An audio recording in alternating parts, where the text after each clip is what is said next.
ओम शांति प्रातः मुरली। ओम शांति बाप दादा 11/4/2025 के परमात्मा धुर माँ बाप। मीठे बच्चे, अब ये नाटक पूरा होता है, तुम्हें वापस घर जाना है। इसलिए इस दुनिया से ममत्व मिटा दो, घर को और नए राज्य को याद करो। प्रश्न है, दान का महत्व कब है? उसका रिटर्न किन बच्चों को प्राप्त होता है? उत्तर, दान का महत्व तब है जब दान की हुई चीज़ में ममत्व ना हो।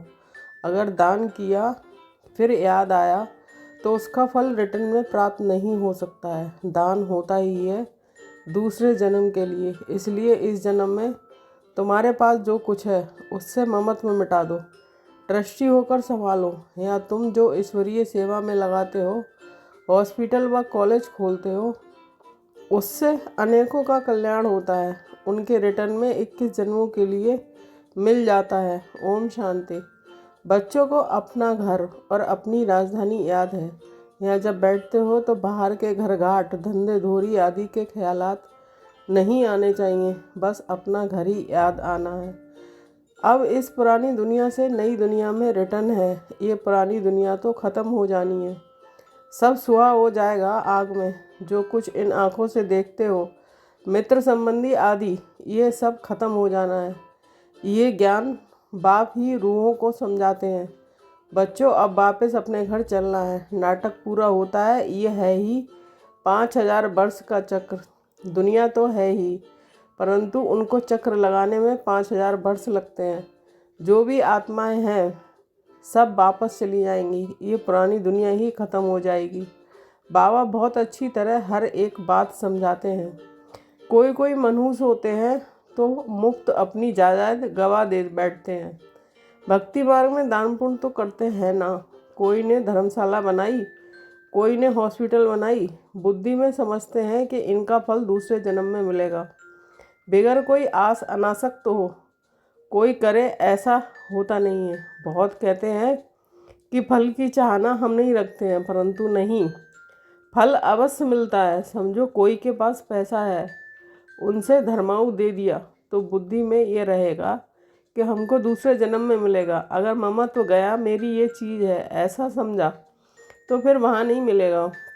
दान होता ही दूसरे जन्म के लिए है, जबकि दूसरे जन्म में मिलता है, तो फिर इस जन्म में ममत्व क्यों रखते हैं?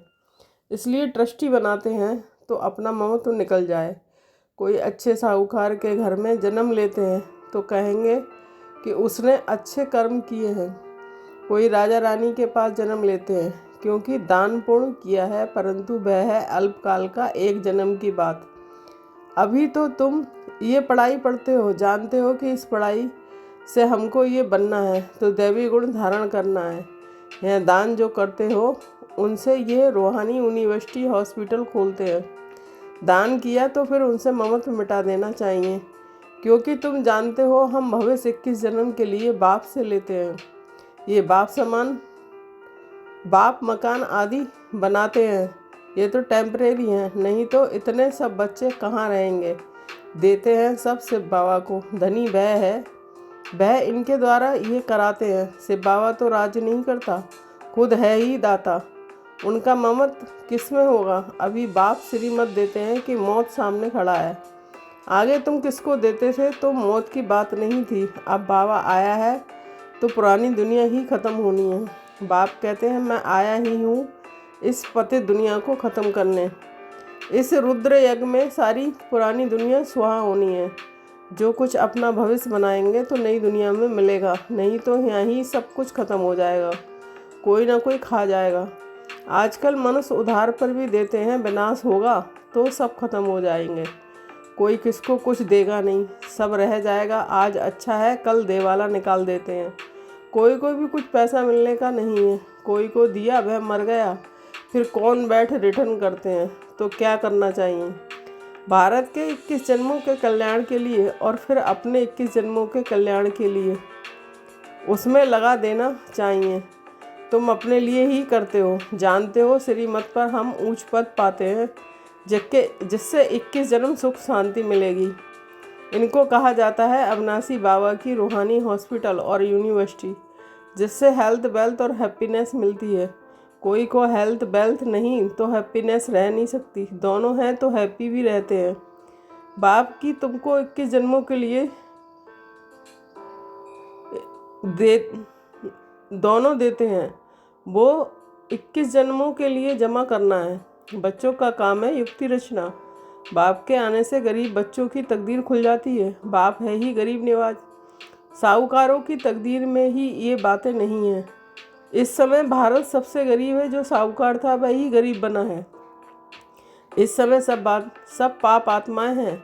जहाँ पूर्ण आत्मा है वहाँ पाप आत्मा एक भी नहीं है। वह है सतयुग सतो प्रधान, यह है कलयुग तमो प्रधान। तुम अभी पुरुषार्थ कर रहे हो सतो प्रधान बनने का। बाप तुम बच्चों को स्मृति दिलाते हैं तो तुम समझते हो कि बरोबर हम ही स्वर्गवासी थे। फिर हमने 84 जन्म लिए हैं, बाकी 84 लाख योनियाँ तो गपोड़ा हैं। क्या इतना जन्म जानवर योनि में रहे? ये पिछाड़ी का मनुष्य का मतरवा है। क्या अब वापस जाना है? अब बाप समझाते हैं कि मौत सामने खड़ा है। 40-50 हजार वर्ष है नहीं। मनुष्य तो बिल्कुल घोर अंधेरे में है। इसलिए कहा जाता है पत्थर बुद्धि। अभी तुम पत्थर बुद्धि से पारस बुद्धि बनते हो। ये बातें कोई सन्यासी आदि थोड़े ही बता सकते हैं।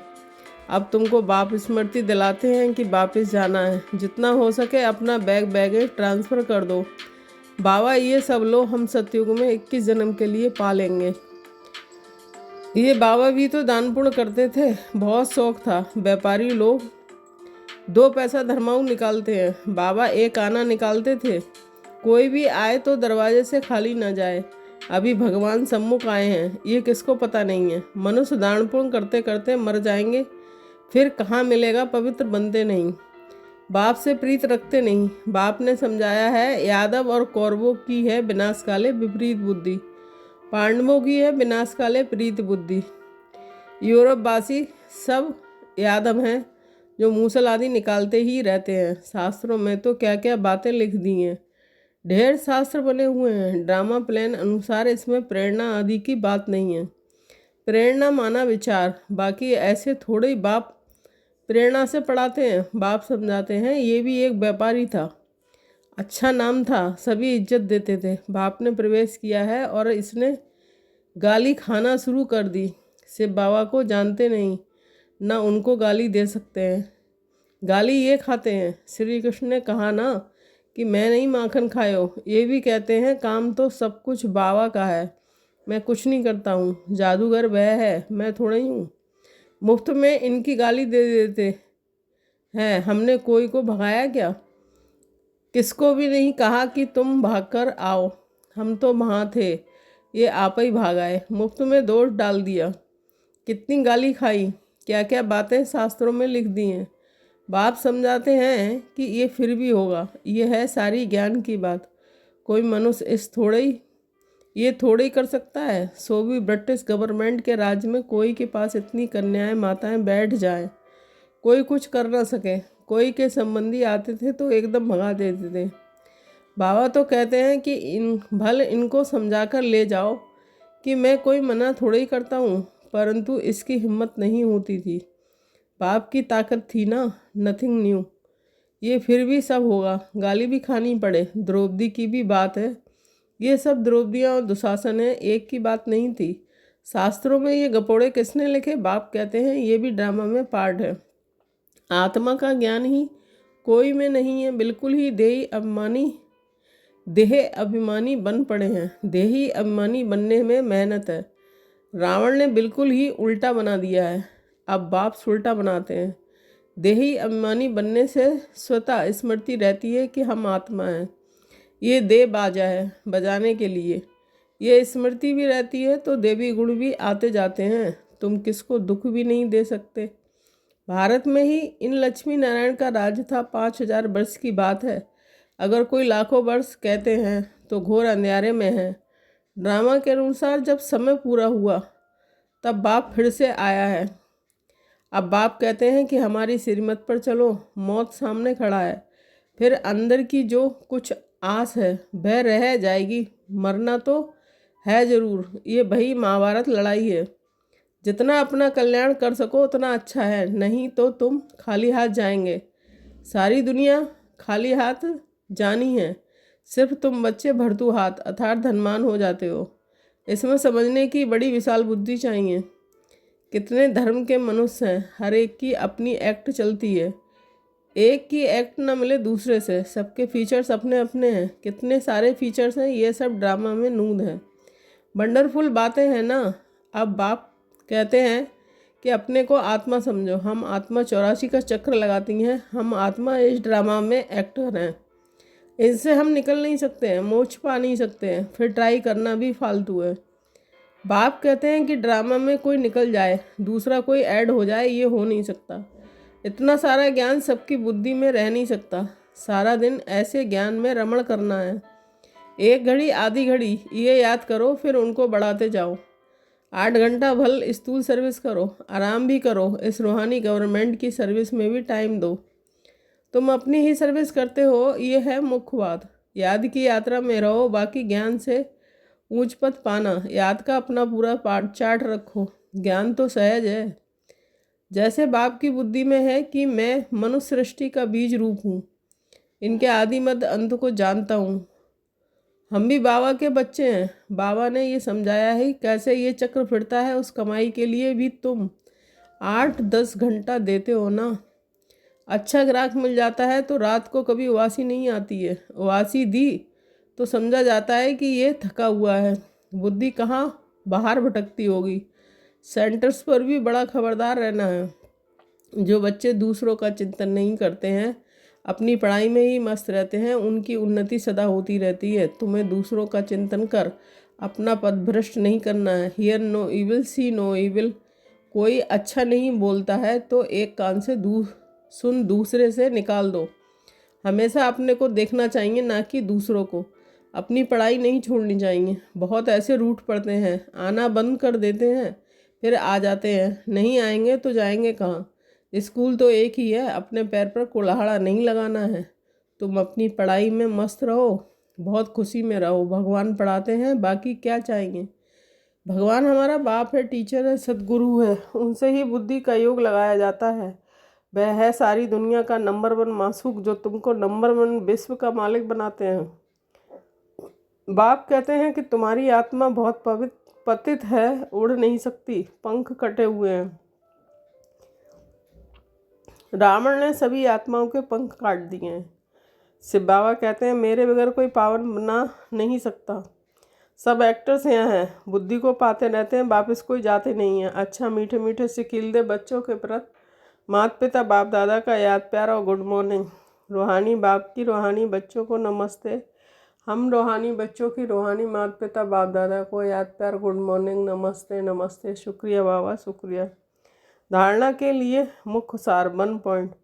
स्वयं के चिंतन और पढ़ाई में मस्त रहना है, दूसरों को नहीं देखना है। अगर कोई अच्छा नहीं बोलता है तो एक कान से सुन, दूसरे से निकाल देना है। रूट करके पढ़ाई नहीं छोड़नी है। 2 पॉइंट। जीते जी सब कुछ दान करके अपना ममत्व मिटा देना है। पूरा बिल्कुल ट्रस्टी बन हल्का रहना है। देय मानी बन सर्व देवी गुण धारण करने हैं। वरदान भिन्नता को मिटाकर एकता लाने वाले सच्चे सेवाधारी भाव। स्पष्टीकरण ब्राह्मण परिवार की विशेषता है अनेक होते हुए भी एक।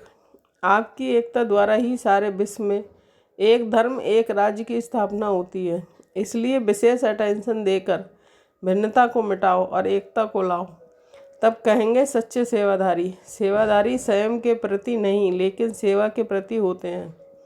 स्वयं का सब कुछ ऐसा प्रति स्वाहा करते हैं कि जैसे साकार सेवा में हड्डियां भी सुहा की, ऐसे आपकी हर कर्मेंद्रिय द्वारा सेवा होती रहे। स्लोगन परमात्मा प्यार में खो जाओ तो दुखों की दुनिया भूल जाएगी। अव्यक्त इशारे कंबाइंड रूप की स्मृति से सदा विजयी बनो। स्पष्टीकरण सदा स्मृति रखो कि कंबाइंड थे, कंबाइंड हैं और कंबाइंड रहेंगे। कोई की ताकत नहीं जो अनेक बार के कंबाइंड स्वरूप को अलग कर सके। प्यार की निशानी है कंबाइंड रहना और आत्मा और परमात्मा का साथ है। परमात्मा तो कहाँ भी साथ निभाता है, हर एक से कंबाइंड रूप से प्रीत की रीति निभाने वाला है। ओम शांति।